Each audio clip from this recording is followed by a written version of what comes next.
اعوذ باللہ من الشیطان الرجیم، بسم اللہ الرحمن الرحیم۔ باب العلم انواریہ ایجوکیشنل سوسائٹی و جامعہ انواریہ حیدرآباد انڈیا کے زیر اہتمام اللہ تعالیٰ کے فضل و کرم سے شعب الایمان للبیہقی کا درس قسط وار جاری ہے۔ آج کا درس شروع ہوتا ہے حدیث نمبر 78 سے۔ وفیما انبأنی ابو عبداللہ الحافظ اجازہ حدثنا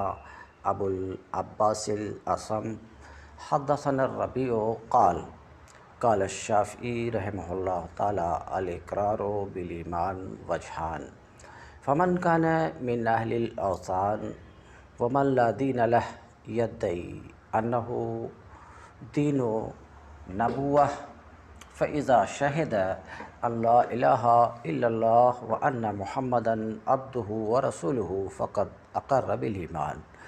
ومتى رجع عنه قتل ومن كان على دين اليهودية والنصرانية فهؤلاء يدعون دين موسى وعيسى عليهم الصلاة والسلام فقد بدلوا منه وقد أخذ عليهم فيه الإيمان بمحمد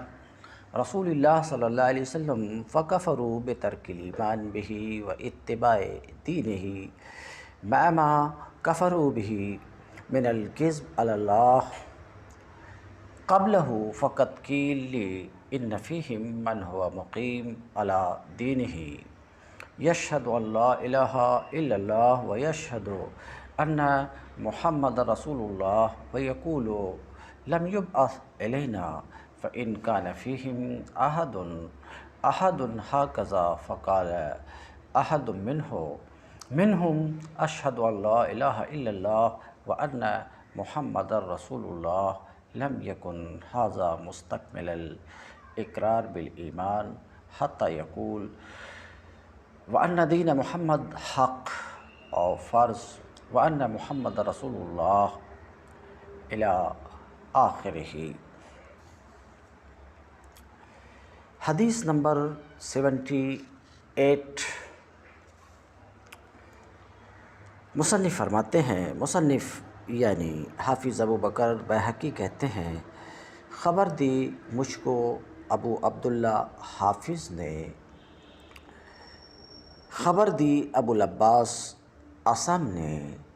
وہ کہتے ہیں بیان کیے ہم سے ربیع قال، وہ کہتے ہیں قال الشافعی رحمہ اللہ، امام شافعی رحمۃ اللہ علیہ نے فرمایا الاقرار بالایمان وجہان۔ ماسبق سے آپ کو یہ بات معلوم ہے کہ ایمان جمہور محدثین کے نزدیک تصدیق بالقلب، اقرار باللسان اور عمل بالارکان کا نام ہے۔ تو زبان سے اقرار کرنا، ایمان کا اقرار کرنا تفصیل ماسبق میں گزر چکی ہے، تو اقرار بھی ایمان کا ایک جز ہے ان حضرات کے نزدیک۔ تو امام شافعی فرماتے ہیں الاقرار بالایمان وجہان، ایمان کے اقرار کی دو صورتیں ہیں، ایمان کے اقرار کی دو صورتیں ہیں۔ فمن کان من اہل الاوثان، تو جو شخص بت پرستوں میں سے ہو، ومن لا دین لہ، اور جس کا کوئی دین نہیں، جس کا کوئی دین نہ ہو، وہ دین نبوی کا دعوے دار ہو، فإذا شہد ان لا الہ الا اللہ، تو جب ایسا شخص گواہی دے دے کہ اللہ کے سوا کوئی معبود نہیں ہے، اور گواہی دے دے کہ محمد اللہ کے بندے اور رسول ہیں، تو اس نے ایمان کا اقرار کر لیا۔ امام شافعی علیہ رحمہ یہ فرمانا چاہ رہے ہیں کہ اقرار جو ایمان کا ایک جز ہے، اقرار کی دو صورت ہوتی ہے۔ اقرار کی دو صورت، اقرار کرنے والا کون ہے، ایمان کا دعویٰ کرنے والا کون ہے؟ اگر وہ بت پرستوں میں سے، یعنی پہلے بت پرست تھا، بت پرستوں میں سے ہے، یا ایسا شخص ہے جس کا کوئی دین نہیں ہے، جس کا کوئی دین نہیں ہے، اب وہ دین نبوی کا دعویٰ کر رہا ہے، وہ دعویٰ یہ کر رہا ہے کہ ہمارا دین اسلام ہے، تو ایسا شخص جب اس بات کی گواہی دے دے کہ اللہ کے سوا کوئی معبود نہیں ہے اور محمد اللہ کے بندہ اور اس کے رسول ہیں، جب اس بات کی اس نے گواہی دے دی تو اس نے ایمان کا اقرار کر لیا، ایمان کا اقرار کر لیا۔ تو اقرار بالایمان کی ایک صورت یہ ہے۔ اب وَمَتَى رَجَعَ عَنْهُ قُتِلَ،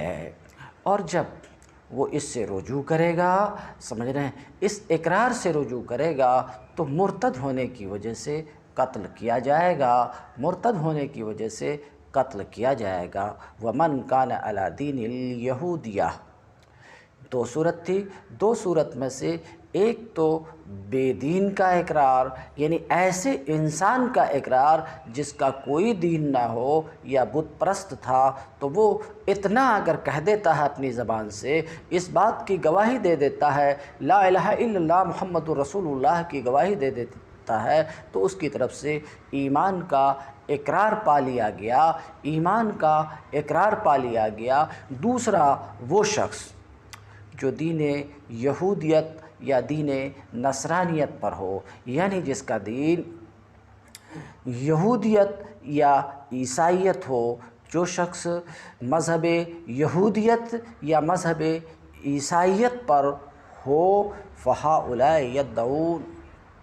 دین موسیٰ و عیسیٰ علیہم السلام، تو یہ حضرات، ان حضرات کا دعویٰ ہے کہ یہ حضرات یعنی یہودیوں کا دعویٰ ہے کہ وہ موسیٰ علیہ السلام کے دین پر ہیں، اور نصرانی جسے آج عیسائی کہا جاتا ہے، ان کا دعویٰ یہ ہے کہ یہ عیسیٰ علیہ السلام کے دین پر ہیں۔ حال یہ ہے کہ انہوں نے حضرت عیسیٰ علیہ السلام اور حضرت موسیٰ علیہ السلام کے دین کو بدل ڈالا ہے، حالانکہ ان کی کتاب میں یعنی تورات اور انجیل میں ان سے عہد لیا گیا ہے، محمد صلی اللہ علیہ وسلم پر، اللہ کے رسول محمد صلی اللہ علیہ وسلم پر ایمان لانے کا ان سے عہد لیا گیا ہے۔ فَكَفَرُوا بِتَرْكِ الْإِيمَانِ بِهِ، تو یہ یہود اور نصارہ کافر ہو گئے، بِتَرْكِ الْإِيمَانِ بِهِ، اپنے دین اور اپنی کتاب پر ایمان کو چھوڑ کر، اور وَإِتِّبَاعِ دِينِهِ، سمجھ رہے ہیں، اور یہ کافر ہوئے کس کو؟ ان پر ایمان کو ترک کر کے اور اپنے دین کی اتباع کو ترک کر کے، مَعَ مَا كَفَرُوا بِهِ مِنَ الْكِذْبِ عَلَى اللَّهِ مِنَ الْكِذْبِ عَلَى اللَّهِ قَبْلَهُ، باوجود اس کے کہ یہ کافر ہوئے اللہ پر جھوٹ بولنے کی وجہ سے۔ فَقَدْ قِيلَ لِي إِنَّ فِيهِمْ مَنْ هُوَ مُقِيمٌ عَلَى دِينِهِ يَشْهَدُ أَنْ لَا إِلَٰهَ إِلَّا اللَّهُ وَيَشْهَدُ أَنَّ مُحَمَّدًا رَسُولُ اللَّهِ۔ امام شافعی علیہ رحمہ کہتے ہیں، مجھے بتایا گیا ہے کہ ان میں دین یہودیت پر قائم رہنے والوں میں، دین نصرانیت میں قائم رہنے والوں میں کچھ ایسے لوگ بھی ہیں جو اپنے دین پر قائم ہیں اور گواہی دیتے ہیں کہ اللہ کے سوا کوئی معبود نہیں ہے، اور اس بات کی گواہی دیتے ہیں کہ محمد اللہ کے رسول ہیں، اور ساتھ میں یہ بھی کہتے ہیں کہ لم یبعث الینا، اللہ کے رسول تو ہیں مگر انہوں ہماری طرف نہیں بھیجے گئے ہیں۔ فَإِنْ كَانَ فِيهِمْ أَحَدٌ هَكَذَا، تو مجھے جو یہ بات بتائی گئی، امام شافعی کہتے ہیں اگر یہ بات صحیح ہے کہ یہود و نصارہ میں کچھ لوگ ایسے بھی ہیں جو یہودیت و نصرانیت پر قائم بھی ہیں اور اس بات کی بھی گواہی دیتے ہیں، دین یہود اور دین نصارہ پر قائم بھی ہیں اور اس بات کی گواہی بھی دیتے ہیں کہ اللہ کے سوا کوئی معبود نہیں ہے، اور گواہی دیتے ہیں کہ محمد اللہ کے رسول ہیں، مگر ساتھ میں یہ بھی کہتے ہیں کہ ان کو ہماری طرف مبعوث نہیں کیا گیا ہے۔ فَإِنْ كَانَ فِيهِمْ أَحَدٌ، تو اگر ان لوگوں میں کوئی ایسا ہے، سمجھ رہے ہیں، فَإِنْ كَانَ فِيهِمْ أَحَدٌ هَكَذَا، تو اگر ان میں کوئی اس طرح کا ہے، فَقَالَ أَحَدٌ مِّنْهُمْ، اور ان میں سے کوئی یہ کہتا ہے أَشْهَدُ أَنْ لَا إِلَٰهَ إِلَّا اللَّهُ وَأَنَّ مُحَمَّدًا رَسُولُ اللَّهُ، تو یہ اقرار بالایمان کا مکمل کرنے والا نہیں ہوگا، اقرار بالایمان کو مکمل کرنے والا نہیں ہوگا، کہتے ہیں۔ فَإِنْ كَانَ فِيهِمْ أَحَدٌ هَكَذَا فَقَالَ أَحَدٌ مِّنْهُمْ أَشْهَدُ أَنْ لَا إِلَٰهَ إِلَّا اللَّهُ وَأَنَّ مُحَمَّدًا رَسُولُ اللَّهِ لَمْ يَكُنْ هَٰذَا مُسْتَكْمِلَ الْإِقْرَارِ بِالْإِيمَانِ، تو یہ ایمان، اقرار بالایمان کا مکمل کرنے والا نہ ہوگا، یہاں تک کہ وہ یہ بھی کہے کہ محمد کا دین حق ہے، محمد کا دین فرض ہے، محمد اللہ کے رسول ہیں، اور میں برات ظاہر کرتا ہوں ان تمام باتوں سے جو دین محمد کے خلاف ہے یا دین اسلام کے خلاف ہے۔ جب وہ اتنا کہہ لیا، جب وہ اتنا کہہ لے تو اس نے اقرار بالایمان کو مکمل کیا۔ ابھی آپ نے امام شافعی رحمۃ اللہ علیہ کی طرف منسوب اقرار بالایمان کی دو صورتوں کو سماعت فرمائی، اسے مختصراً میں واضح کرنا مناسب سمجھتا ہوں کہ دنیاوی احکام کے اجرا کے لیے، یعنی کسی شخص کو دنیا میں مومن کہے جانے کے لیے اور مومن کے احکام جاری کرنے کے لیے لازم ہے کہ زبان سے اقرار کرے، ایمان کا زبان سے اقرار کرے، تو اس پر ایمان کے احکام جاری اور نافذ ہوں گے۔ اب اقرار بالایمان کا مکمل کرنے والا وہ کب ہوگا، یا دوسرے لفظ میں کہیے کہ ایمان کا اقرار کس طریقے سے اس سے وجود میں آئے گا، تو امام شافعی کہتے ہیں اقرار بالایمان کی تکمیل کی دو صورت ہوتی ہے، ایمان کے اقرار کی دو صورت ہوتی ہے۔ ایک صورت تو یہ ہے کہ اگر ایک شخص بے دین ہے، اس کے پاس کوئی آسمانی دین نہیں ہے، یا کوئی شخص بت پرست ہے اور وہ زبان سے اتنا کہتا ہے، کیا کہتا ہے، لا الہ الا اللہ محمد رسول اللہ کہتا ہے، یا یوں کہتا ہے اشہد ان لا الہ الا اللہ واشہد ان محمد رسول اللہ، تو اس کی طرف سے یہ اقرار بالایمان ہے، اور اب اسے مومن سمجھا اور کہا جائے گا، اور مومن کا سا اس کے ساتھ برتاؤ کیا جائے گا۔ ایک صورت تو اقرار کی یہ ہے کہ صرف لا الہ الا اللہ محمد رسول اللہ کی اس نے شہادت دے دی تو وہ ایمان کا اقرار کرنے والا ہوا، اور اسے مومن سمجھا اور کہا جائے گا۔ دوسری صورت یہ ہے کہ ایک شخص ایسا ہے جس کا دعویٰ ہے کہ اس کے پاس آسمانی دین ہے، جس کا دعویٰ یہ ہے کہ وہ کسی نبی کے دین پر ہے، جس کا دعویٰ یہ ہے کہ دین یہودیت پر ہے، دین عیسائیت پر ہے، جس کا دعویٰ یہ ہے۔ اب جس کا دعویٰ اس طریقے کا ہے کہ دین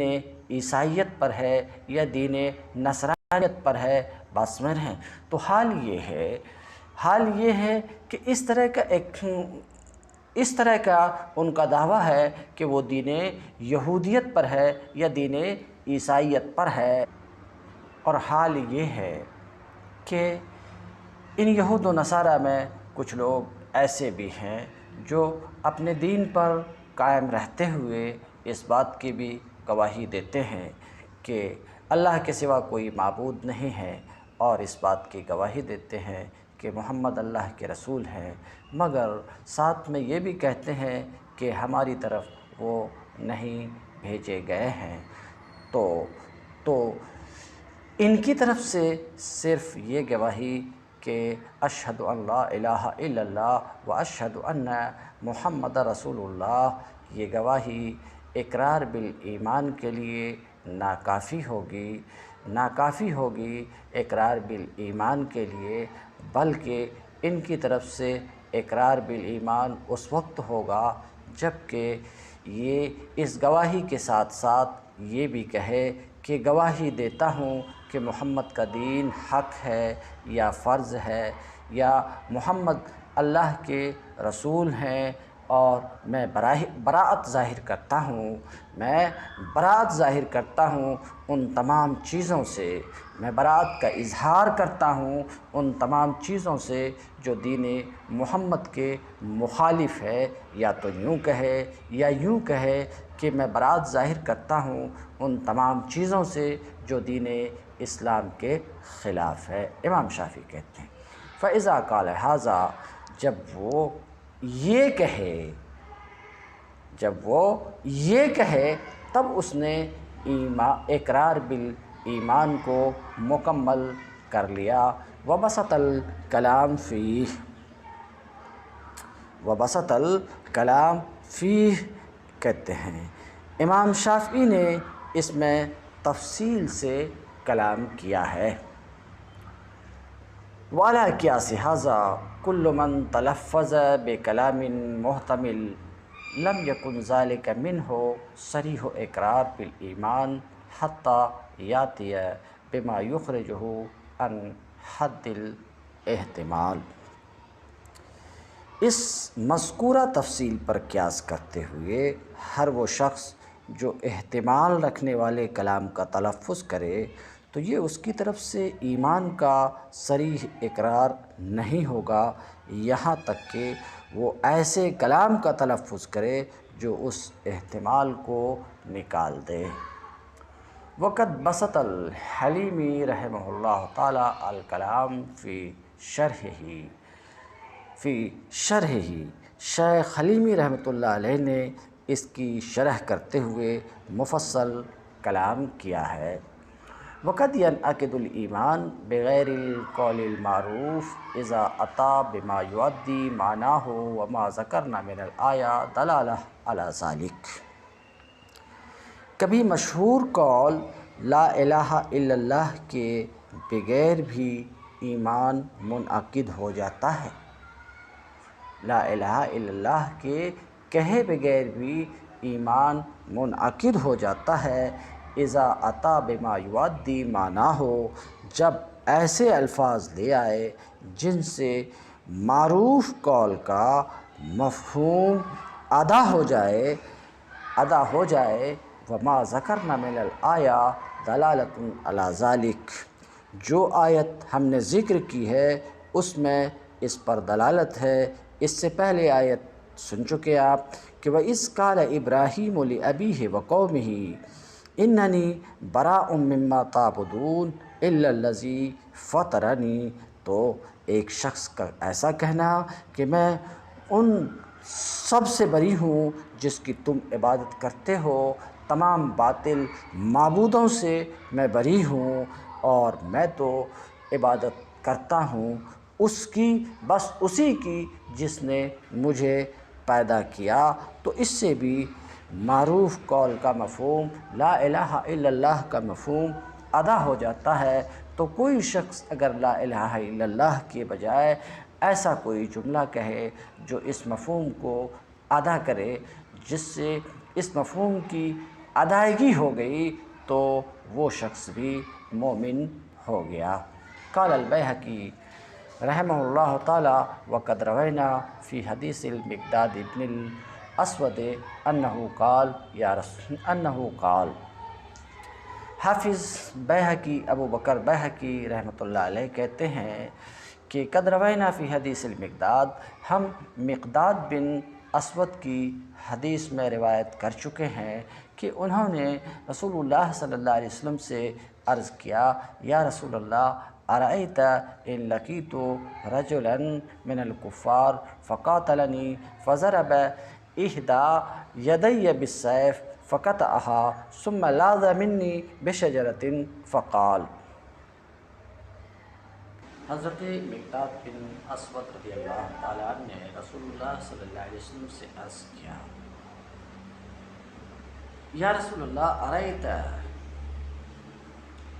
آپ کیا فرماتے ہیں اگر میں کسی کافر سے ٹکراؤں، ان لقیت رجلا من الکفار، اگر میں کسی کافر سے ٹکراؤں، وہ مجھ سے قتال کرے اور تلوار میرا ایک ہاتھ کاٹ ڈالے، فضرب احدی یدیہ بالسیف، پھر وہ بھاگ کر مجھ سے کسی درخت کے ساتھ پناہ لے لے اور یہ کہے کہ میں اللہ کے لیے اسلام لایا ہوں، اسلمت للہ، میں اللہ کے لیے اسلام لایا ہوں، اقتلہ یا رسول اللہ بعد ان قالہا، کیا اس کے یہ کہنے کے بعد میں اس کو قتل کر دوں؟ حال یہ ہے کہ میرا اس کا مقابلہ جاری تھا اور مقابلے میں قتال میں وہ میرے ایک ہاتھ کو کاٹ چکا ہے، پھر ایک درخت کی پناہ لے لیا اور میں اس پر حاوی ہوں کہ ایسی صورت میں وہ یہ کہتا ہے، کیا کہتا ہے کہ میں مسلمان ہو گیا ہوں، میں اسلام لایا ہوں، کیا اس کے یہ کہنے کے بعد میں اس کو قتل کر دوں؟ نبی کریم صلی اللہ علیہ وسلم نے فرمایا اس کو تو قتل نہ کر۔ کیا فرمایا؟ لا تقتلہ، فقال رسول اللہ صلی اللہ علیہ وسلم اس کو تو قتل نہ کر۔ میں نے کہا یا رسول اللہ وہ تو میرا ہاتھ کاٹ چکا ہے، میں نے کہا یا رسول اللہ وہ تو میرا ہاتھ کاٹ چکا، انہ قطع یدی، ثم قال ذالک بعد اقتلہ، پھر انہوں نے اس کے بعد کہا میں اسے قتل کر دوں، تو آپ صلی اللہ علیہ وسلم نے فرمایا لا تقتلہ، تو اسے قتل نہ کر،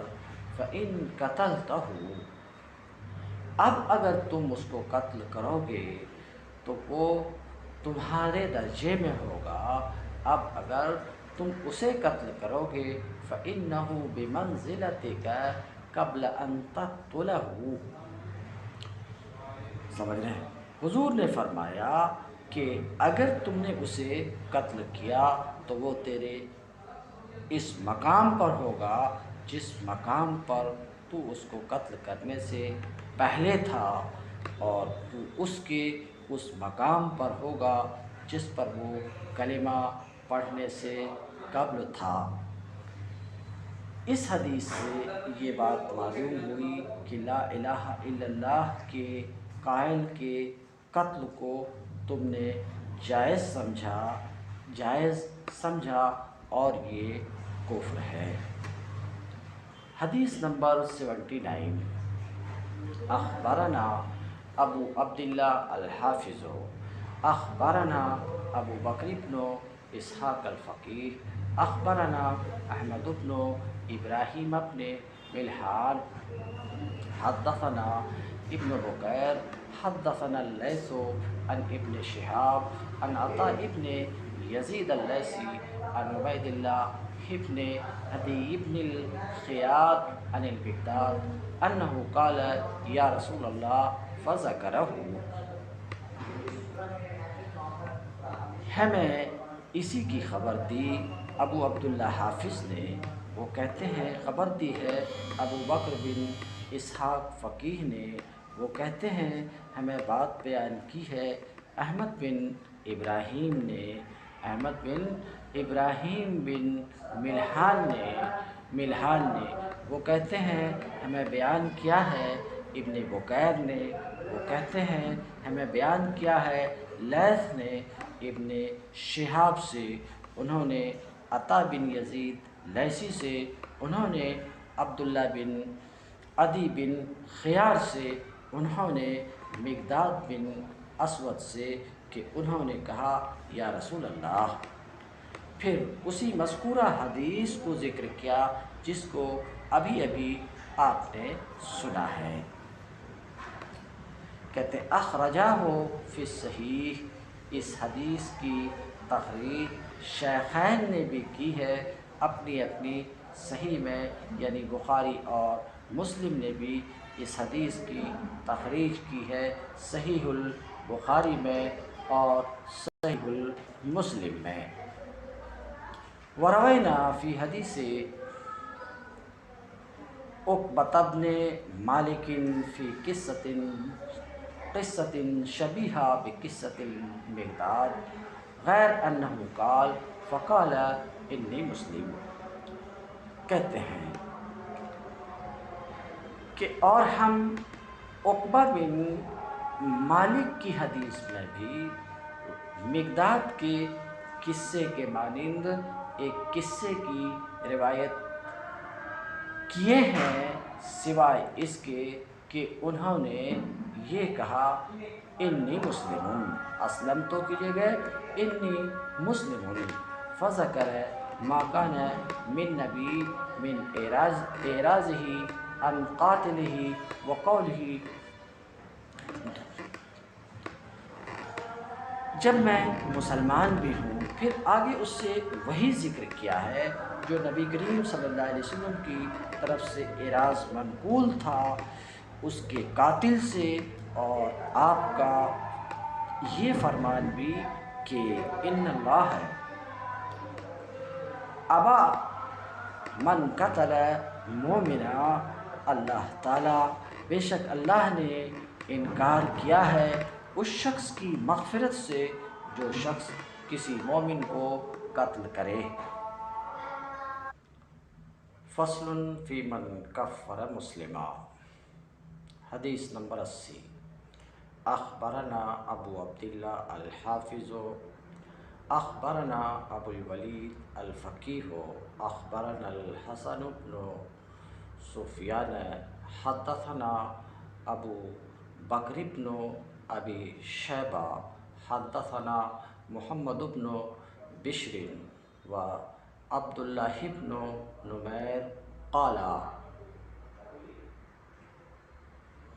حدثنا عبید اللہ بن عمر عن نافع عن ابن عمر ان النبی صلی اللہ علیہ وسلم قال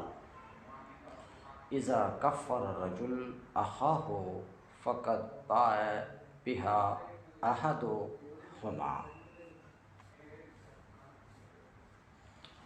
یہ فصل تکفیر مسلم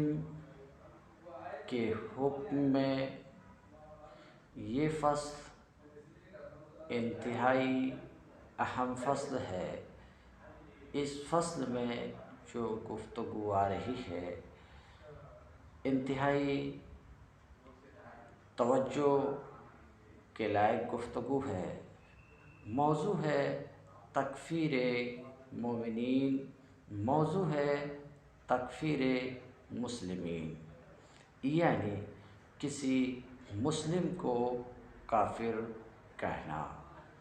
اب یہ فصل آج کے دور میں اور زیادہ اہم ہو جاتی ہے جب کہ ہم اپنے گرد و پیش میں شب و روز مشاہدہ کرتے رہتے ہیں کہ آپس میں ذرا اختلاف ہوا، معمولی تنازع ہوا تو ایک فریق دوسرے فریق کو، ایک فرد دوسرے فرد کو کافر بنانے کی کوشش شروع کر دیتا ہے اور بھرپور کوشش کرتا ہے اور اس وقت تک دم نہیں لیتا ہے جب تک کہ ایک مسلم کو کافر لوگوں کی نظر میں بنا کر نہ چھوڑے۔ تو اس فصل میں تکفیر مومنین کے حکم کا بیان ہے کہ وہ آدمی جو کسی مسلم کو کافر کہتا ہے، ایسے کافر کہنے والے کا کیا حکم ہے، اور جس کو کافر کہا اس کا کیا حکم ہے۔ آئیے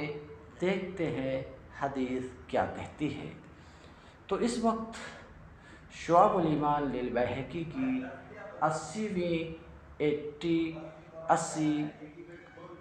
80ویں حدیث ہمارے سامنے ہے۔ حدیث نمبر 80 ہے۔ حافظ ابو بکر بیہقی کہتے ہیں کہ خبر دیے ہم کو ابو عبداللہ حافظ۔ ابو عبداللہ حافظ کہتے ہیں خبر دیے ہم کو ابو الولید فقیہ، وہ کہتے ہیں خبر دیے ہم کو حسن بن سفیان، وہ کہتے ہیں بیان کیے ہم سے، حدیث بیان کیے ہم سے ابو بکر بن ابی شیبہ۔ یہ ابو بکر بن ابی شیبہ، اسے یاد رکھیے گا۔ حدیث بیان کی ہم سے ابو بکر بن ابی شیبہ۔ ابو بکر بن ابی شیبہ کہتے ہیں حدیث بیان کی ہم سے محمد بن بشر اور عبداللہ بن نمیر، یہ دونوں حضرات کہتے ہیں قالا، یعنی محمد بن بشر اور عبداللہ بن نمیر یہ دونوں حضرات کہتے ہیں حدیث بیان کیے ہم سے عبید اللہ بن عمر۔ عبید اللہ ابن عمر روایت کرتے ہیں نافع سے، وہ روایت کرتے ہیں ابن عمر سے کہ نبی کریم صلی اللہ علیہ وسلم نے فرمایا اذا کفر الرجل اخاہ فقد باء بها احدہما۔ رواہ، ترجمہ اس کا رکھ رہا باقی، رواہ مسلم فی الصحیح، امام مسلم نے بھی اس حدیث کی، کون سی حدیث کی؟ جس کو بھی آپ نے سنا، اذا کفر الرجل اخاہ فقد باء بها احدہما، امام مسلم نے بھی اپنی صحیح یعنی صحیح مسلم میں روایت کی ہے۔ امام مسلم نے صحیح مسلم میں ابو بکر بن ابی شیبہ سے روایت کی ہے۔ امام مسلم کی روایت اس طریقے سے ہے صحیح مسلم میں، حدثنا ابو بکر بن ابی شیبۃ حدثنا محمد بن بشر و عبداللہ بن نمیر قال حدثنا عبید اللہ بن عمر عن نافع عن ابن عمر ان نبی کریم صلی اللہ علیہ وسلم قال اذا اکفر الرجل اخاہ فقد باء بها احدہما۔ حضرت عبداللہ ابن عمر بیان کرتے ہیں کہ رسول اللہ صلی اللہ علیہ وسلم نے فرمایا جب کوئی شخص اپنے دینی بھائی کو کافر کہتا ہے، جب کوئی شخص اپنے دینی بھائی کو کافر کہتا ہے، یہاں پر جو شعب الایمان للبیہقی ہے اس میں الفاظ اس طریقے سے ہیں اذا کفر الرجل اخاہ، اور صحیح مسلم کا جو نسخہ ہمارے سامنے ہے اس میں الفاظ اس طریقے سے ہیں اذا اکفر الرجل اخاہ، معنی میں کوئی فرق نہیں ہے۔ بہرحال تو رسول اللہ صلی اللہ علیہ وسلم نے فرمایا کہ جب کوئی شخص اپنے دینی بھائی کو کافر کہتا ہے تو دونوں میں سے کسی ایک شخص کی طرف کفر ضرور لوٹتا ہے، یعنی ایک ایسا شخص جو مسلم ہونے کا دعوے دار ہے، خود کو مسلمان کہتا ہے اور دوسرے ایسے شخص کو وہ کافر کہہ رہا ہے کہ دوسرے شخص کا بھی دعویٰ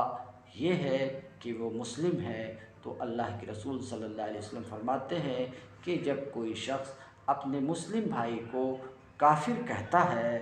تو دونوں میں سے کسی ایک شخص کی طرف کفر ضرور لوٹتا ہے، جس کو اس نے کافر کہا ہے، جس کو اس نے کافر کہا ہے اگر اس میں کفر موجود ہے تو وہ شخص کافر ہے اور کہنے والا اپنی جگہ مومن ہے، مگر جس شخص کو اس نے کافر کہا اور اس کے اندر کفر موجود نہیں ہے تو یہ کفر قائل کی طرف پلٹے گا۔ تو کہتے ہیں ان ابی بکر بن شیبہ، امام مسلم نے ابو بکر بن شیبہ سے روایت کی ہے، اور عبداللہ بن دینار کی روایت جو ابن عمر سے ہے، ان کان کما قال و الا رجعت الیہ، جس کو کافر کہا اگر وہ ویسا ہی ہے جیسا اس نے کہا، یعنی جس شخص کو کافر کہا ہے فی الواقع اگر وہ کافر ہے تو ٹھیک ہے، ورنہ کفر کہنے والے کی طرف، کفر قائل کی طرف پلٹ جاتا ہے۔ سمجھ رہے ہیں؟ یہ عبداللہ ابن دینار کی جو حضرت عبداللہ ابن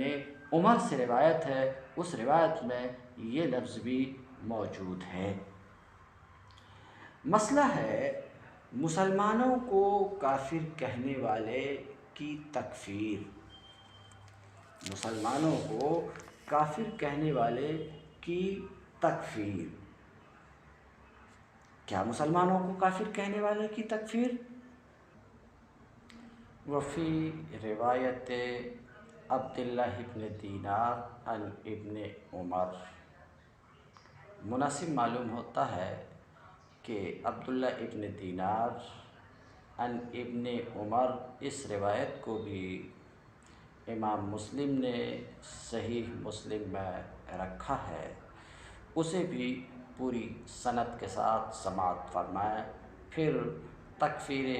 مومنین پر انشاءاللہ گفتگو ہوگی۔ یہ صحیح مسلم کی حدیث نمبر 124 ہے۔ اس سے پہلے جو صحیح مسلم کی حدیث پڑھا ابو بکر بن ابی شیبہ سے، وہ حدیث نمبر 123 تھی، تو حدیث نمبر 124 صحیح مسلم کی یہ ہے: وحدثنا یحییٰ بن یحییٰ التمیمی ویحییٰ بن ایوب وقتیبۃ بن سعید وعلی بن حجر جمیعا عن اسماعیل بن جعفر قال قال یحییٰ بن یحییٰ اخبرنا اسماعیل بن جعفر عن عبداللہ بن دینار انہ سمع ابن عمر یقول قال رسول اللہ صلی اللہ علیہ وسلم ایما امرئ قال لأخیہ یا کافر فقد باء بها احدہما ان کان کما قال والا رجعت علیہ۔ حضرت عبداللہ ابن عمر فرماتے ہیں کہ رسول اللہ صلی اللہ علیہ وسلم نے فرمایا، جس شخص نے اپنے کسی دینی بھائی سے کہا اے کافر، تو کفر دونوں میں سے ایک کی طرف ضرور لوٹے گا، اگر وہ شخص واقعی کافر ہو گیا تھا تو ٹھیک ہے، ورنہ کفر کہنے والے کی طرف لوٹ آئے گا۔ ابھی آپ نے یہ حدیث سنی جو ابو بکر بن ابی شیبہ کی روایت ہے اور عبداللہ بن دینار کی روایت ہے ابن عمر سے، جو مسلم میں موجود ہے۔ یہ روایت اس تعلق سے ماہرین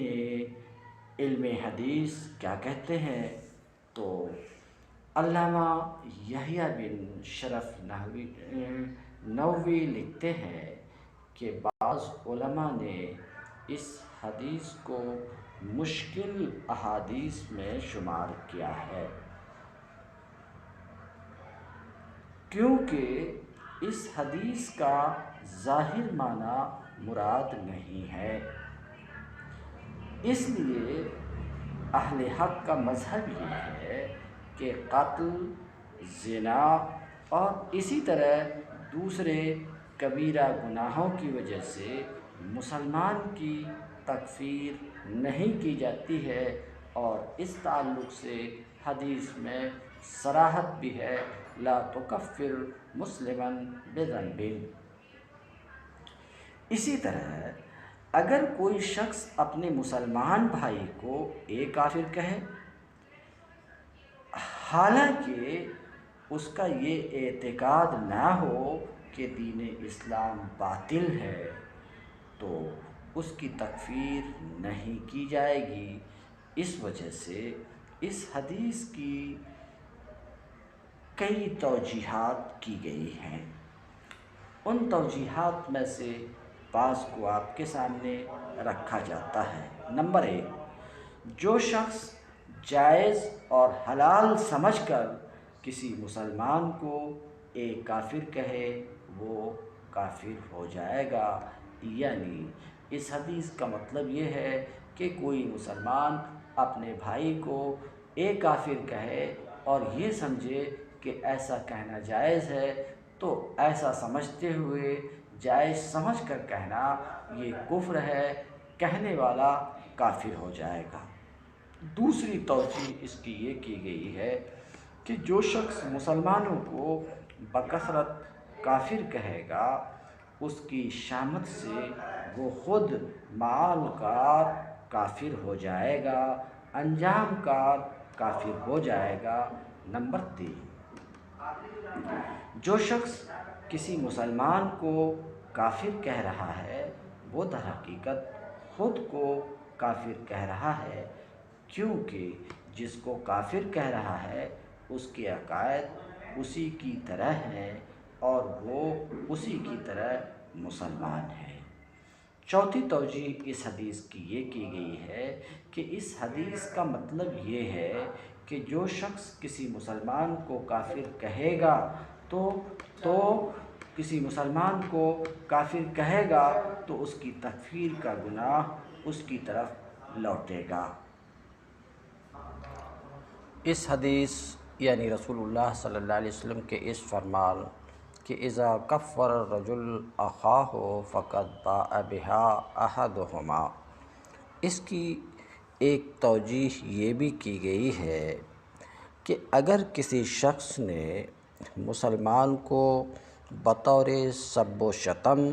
کافر کہا تو یہ گناہ کبیرہ ہے، اور اگر مسلمان کو اس کے اسلامی عقائد کی وجہ سے کافر کہا تو پھر یہ کفر اس کی طرف لوٹ جائے گا۔ اس حدیث کا مطلب یہ ہے۔ قاضی ایاز نے امام مالک بن انس سے نقل کیا ہے کہ یہ حدیث خوارج پر محمول ہے جو مسلمانوں کی تکفیر کرتے تھے۔ ایسا قاضی ایاز نے فرمایا ہے۔ اب دیکھتے ہیں کہ مبتدئین بدعتی اہل قبلہ کی تکفیر، یعنی اہل قبلہ میں جو لوگ بدعتی ہیں ان کی تکفیر کے متعلق متکلمین کا نظریہ کیا ہے، تو علامہ غلام رسول سعیدی صاحب فرماتے ہیں کہ علامہ تفتازانی لکھتے ہیں والجمع بین قولہم، متکلمین کا ایک قول ہے کہ اہل قبلہ میں سے کسی کی تکفیر نہ کی جائے گی، اور ان کا دوسرا قول ہے کہ قرآن مجید کو مخلوق کہنا رویت باری تعالیٰ کو محال کہنا حضرت ابوبکر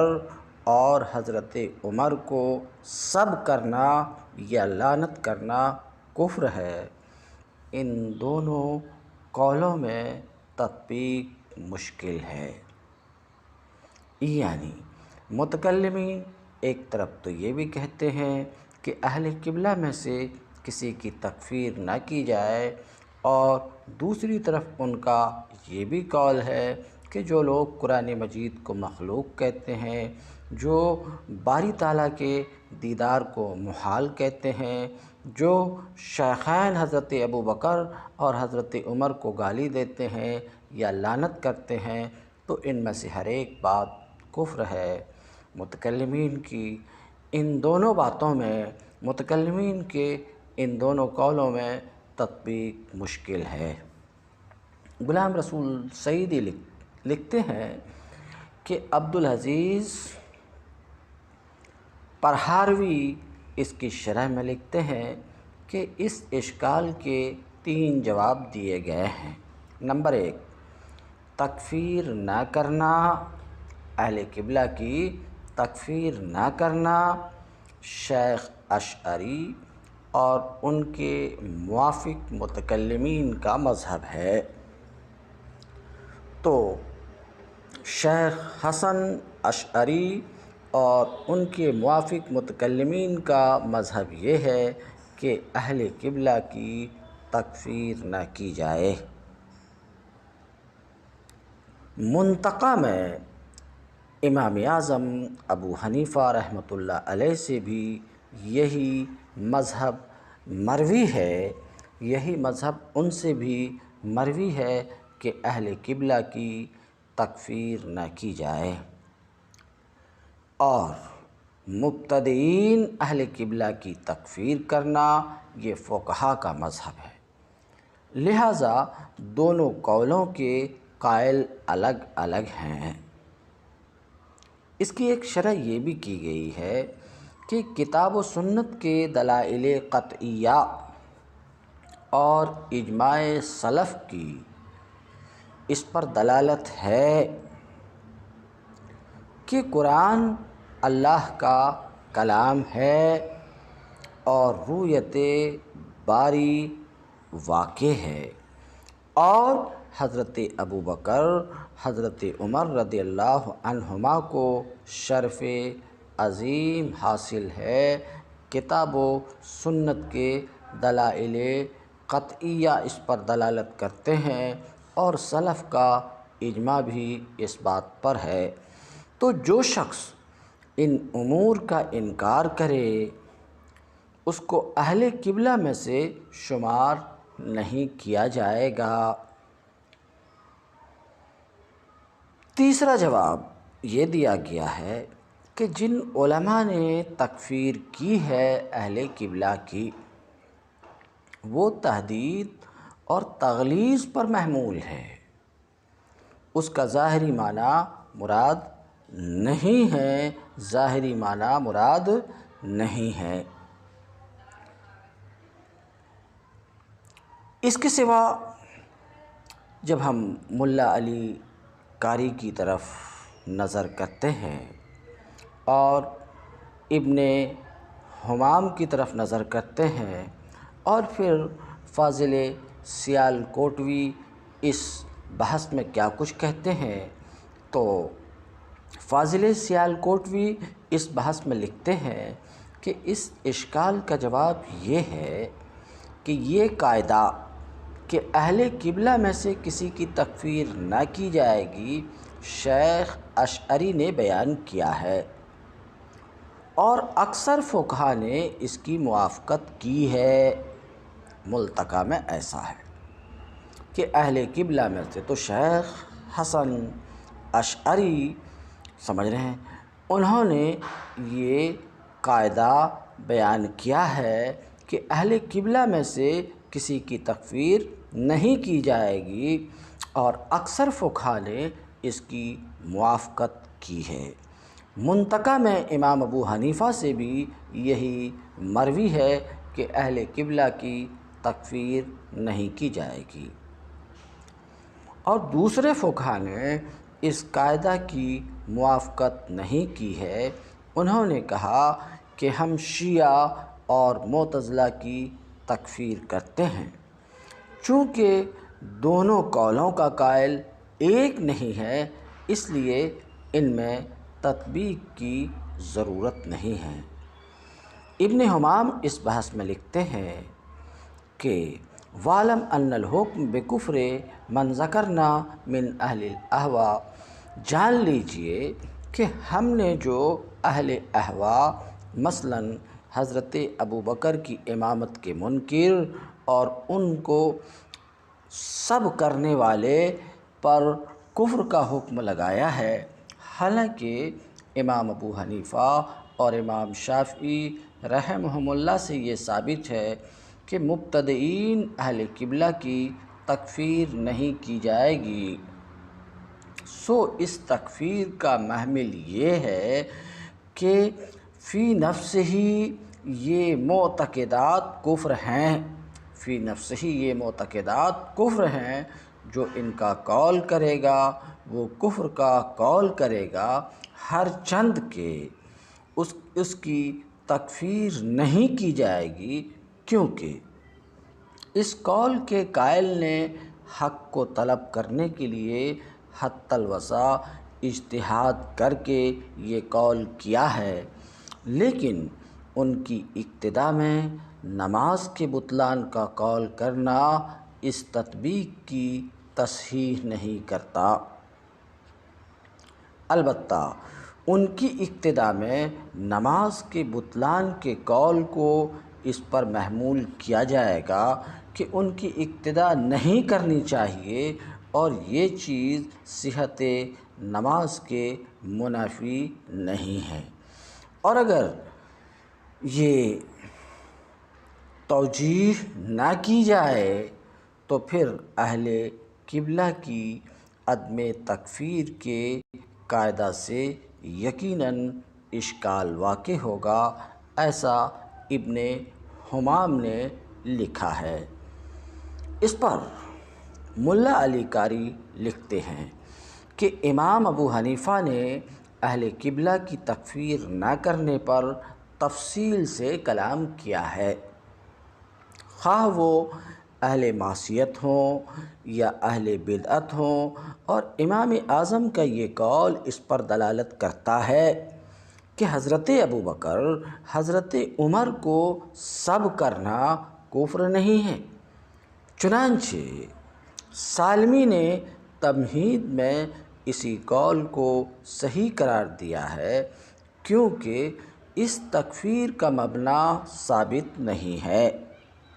مسلمان کو سب کرنا فسق ہے، جیسا کہ حدیث میں ہے، اور اس لحاظ سے حضرت ابوبکر اور حضرت عمر اور دوسرے مسلمان مساوی ہیں۔ بلکہ اگر یہ فرض کر لیا جائے کہ کسی شخص نے حضرت ابوبکر اور حضرت عمر کو قتل کر دیا، بلکہ حضرت عثمان اور حضرت علی کو بھی قتل کر دیا، تب بھی وہ اہل سنت و جماعت کے نزدیک اسلام سے خارج نہیں ہوگا۔ اور یہ مسلم ہے کہ سب کرنا قتل کرنے سے کم درجہ کا گناہ ہے۔ ہاں، اگر کوئی شخص حلال سمجھ کر قتل کیا یا حلال سمجھ کر سب کرے تو وہ یقینی طور پر کافر ہوگا۔ شرح عقائد میں ہے، صحابہ کرام کو سب کرنا اور ان پر طعن کرنا اگر ادلہ قطعیہ کے مخالف ہو تو کفر ہے، جیسے حضرت عائشہ صدیقہ رضی اللہ عنہا پر بہتان لگانا، ورنہ بدعت و فسق ہے۔ تو شرح عقائد کی یہ عبارت اس بات کی تصریح کر رہی ہے کہ سب اور تان ادلہ قطعیہ کے مخالف ہو تو کفر ہے، کفر ہے، ورنہ یہ بدعت و فسق ہے۔ اس عبارت میں یہ تصریح ہے کہ متکلمین کے نزدیک حضرت ابوبکر اور حضرت عمر کو سب کرنا کفر نہیں ہے۔ نیز ملا علی قاری لکھتے ہیں کہ یہ بات مخفی نہ رہے کہ اس اشکال کو دور کرنے کے لیے یہ کہا جا سکتا ہے کہ روافض وغیرہ کی ابتدا میں نماز کے باطل ہونے کا حکم احتیاطاً ہے اور یہ ان کے کفر کو مستلزم نہیں ہے۔ متکلمین نے جو یہ قاعدہ بیان کیا ہے کہ اہل سنت کے نزدیک اہل قبلہ میں سے کسی کی تکفیر نہیں کی جائے گی، یہ اس وقت ہے کہ جب ان میں کفر کی کوئی علامت نہ پائی گئی ہو اور نہ ان سے کوئی چیز موجب کفر صادر ہوئی ہو۔ ہاں، اس میں اختلاف ہے کہ جو شخص اعتقاد حق کا مخالف ہو اور اس کا اعتماد سے قائل ہو، آیا اس کی تکفیر کی جائے گی یا نہیں؟ امام اشعری اور ان کے اکثر اصحاب کا مذہب یہ ہے کہ وہ کافر نہیں ہیں۔ امام شافعی کا یہ قول بھی اس کی تائید کرتا ہے کہ میں خطابیہ کے علاوہ باقی اہل ہوا کی شہادت کو مسترد نہیں کرتا، اور خطابیہ کی شہادت کو اس لیے مسترد کرتا ہوں کہ وہ جھوٹ کو حلال قرار دیتے ہیں۔ منتقی میں امام ابو حنیفہ رحمۃ اللہ علیہ سے یہ منقول ہے کہ ہم اہل قبلہ میں سے کسی کی تکفیر نہیں کرتے۔ اکثر فقہا کا یہی مختار ہے۔ تو افسوس ہوتا ہے، یہ میرا تبصرہ ہے، افسوس ہوتا ہے ان لوگوں پر جو دعویٰ کرتے ہیں کہ ہم سخت حنفی ہیں اور امام ابو حنیفہ کے موقف سے ایک بال برابر نہیں ہٹتے ہیں، مگر جب بات تکفیر اہل قبلہ کی آتی ہے تو وہ اس میں بہت پیش نظر آتے اور ایک لمحہ کے لیے بھی ان کو خیال نہیں آتا کہ امام اعظم کا موقف یہ تھا کہ ہم اہل قبلہ میں سے کسی کی تکفیر نہیں کرتے۔ اکثر فقہا کا بھی یہی مختار ہے کہ اہل قبلہ کی تکفیر نہ کی جائے،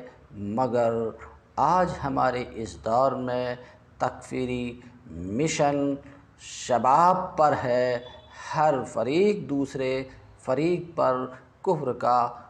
فتویٰ ٹھوک رہا ہے، حالانکہ ہر ایک لا الہ الا اللہ محمد رسول اللہ کی شہادت دیتا ہے۔ بہرحال تو کہتے ہیں اور ہمارے بعض اصحاب نے مخالفین کی تکفیر کی ہے، اور قدیم معتزلہ ان کی تکفیر کرتے تھے جو اللہ تعالیٰ کی صفات کو قدیم مانتے تھے، اور استاذ ابو اسحاق نے کہا جو ہماری تکفیر کرے گا ہم اس کی تکفیر کریں گے، اور جو ہماری تکفیر نہیں کرے گا ہم اس کی تکفیر نہیں کریں گے۔ امام فخر الدین رازی کا مختار یہ ہے کہ اہل قبلہ میں سے کسی کی تکفیر نہ کی جائے، اور اس اشکال کا یہ جواب بھی ہے کہ روافض وغیرہ کی تکفیر نہ کرنا متکلمین کا مذہب ہے اور تکفیر کرنا فقہا کا مذہب ہے۔ تو ان دو متنافی قولوں کا قائل ایک نہیں ہے، اور اگر قائل ایک ہو تو تکفیر مخالفین کے رد کی وجہ سے تغلیظ پر محمول ہے، اور تکفیر نہ کرنا ان کے اہل قبلہ ہونے کے احترام کی وجہ سے ہے،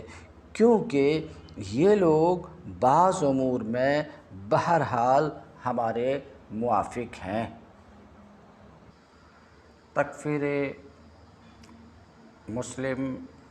کا موضوع نہایت حساس